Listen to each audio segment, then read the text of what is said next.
আগামী 12ই জানুয়ারি আমাদের ভারপ্রাপ্ত চেয়ারম্যান, দলের ভারপ্রাপ্ত চেয়ারম্যান জনাব তারেক রহমান দীর্ঘদিন পর উনি উত্তরবঙ্গে আসবেন।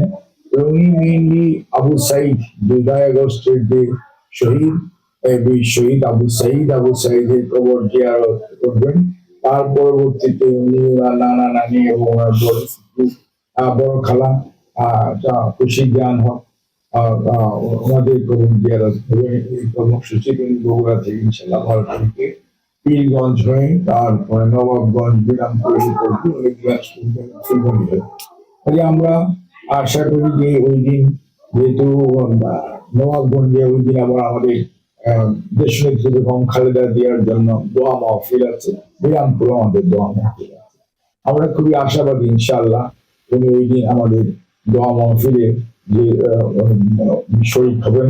এবং যেহেতু জনাব তারেক রহমান বাংলাদেশ জাতীয়তাবাদী দলে সত্যিকার অর্থে কান্ডারি, কাজেই দলের নেতা কর্মীদের মানে আপনার ব্যাপক উপস্থিতি, শুধু আর সাধারণ মানুষের ব্যাপক উপস্থিতি হবে বলে আমরা মনে করি।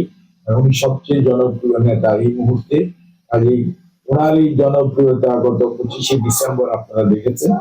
ইনশাআল্লাহ এই আপনার কাজদহ ব্রিজ থেকে নবাবগঞ্জ শুরু, ওখান থেকে আপনার একদম পল্লী বিদ্যুৎ পর্যন্ত আমাদের দিনাজপুর 6 অঞ্চল। কাজে এখানকার মানুষ তাদের নেতাকে, তাদের প্রিয় নেতাকে দেখার জন্য যেমন উদ্গ্রীব এবং ওই দিন উপস্থিত থাকবে, এবং দোয়া মাহফিলেও ব্যাপক সংখ্যক মানুষ, ঘোড়াঘাট এবং নবাবগঞ্জের মানুষ সবাই নবাবগঞ্জ ইনশাআল্লাহ উপস্থিত হবে। হাকিমপুর এবং বিরামপুরের জনগোষ্ঠী এবং সমর্থক বলেন, শুভাকাঙ্ক্ষী বলেন, শুভনোদ্যায়ী বলেন, ওনারা সবাই বিরামপুরে উপস্থিত হবে। তাকে সুশৃঙ্খল ভাবে ওনাকে যেমন সাদরে তারা গ্রহণ করবে, অভিনন্দন জানাবে।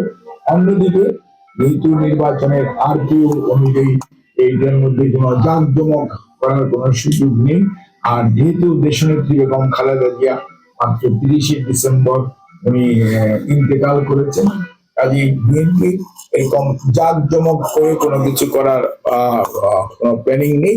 বাট আন্তরিকতার দিক থেকে এটা হবে অত্যন্ত আন্তরিক একটি অভ্যর্থনা, এবং সেখানে দেশনেত্রী বেগম খালেদা জিয়ার জন্য মহান রাব্বুল আলামিনের কাছে দোয়া করা হবে। উনি দোয়াতে শরীক হবেন, এবং দেশনেত্রীর দোয়ার শরীক যেমন নবাবগঞ্জে হবে, বিরামপুরেও হবে। এবং সেজন্য আমাদের নেতা কর্মীরা তারা তাদের সাধ্যমতো যে প্রস্তুতি নেওয়া দরকার, আমাদের জাতীয়তাবাদী দলের নবাবগঞ্জ ইউনিট এবং ঘোড়াঘাট উপজেলা পৌরসভা ইউনিট এবং বিরামপুর উপজেলা পৌরসভা এবং হাকিমপুর উপজেলা পৌরসভা ইউনিট, তারা তাদের নেতা কর্মীদেরকে নিয়ে নিরলস ভাবে তাদের কার্যক্রম পরিচালনা করছে। ইনশাল্লাহ 12ই জানুয়ারি আপনারা, আমি এখনই বলতে চাই না, ওই দিন আপনারা দেখেই বুঝতে পারবেন যে নবাবগঞ্জ এবং বিরামপুর, হাকিমপুর, ঘোড়াঘাটের জনগণ কতটুকু তাদের প্রিয় নেতাকে গ্রহণ করার জন্য, বরণ করার জন্য এবং সর্বোপরি দেশনেত্রীর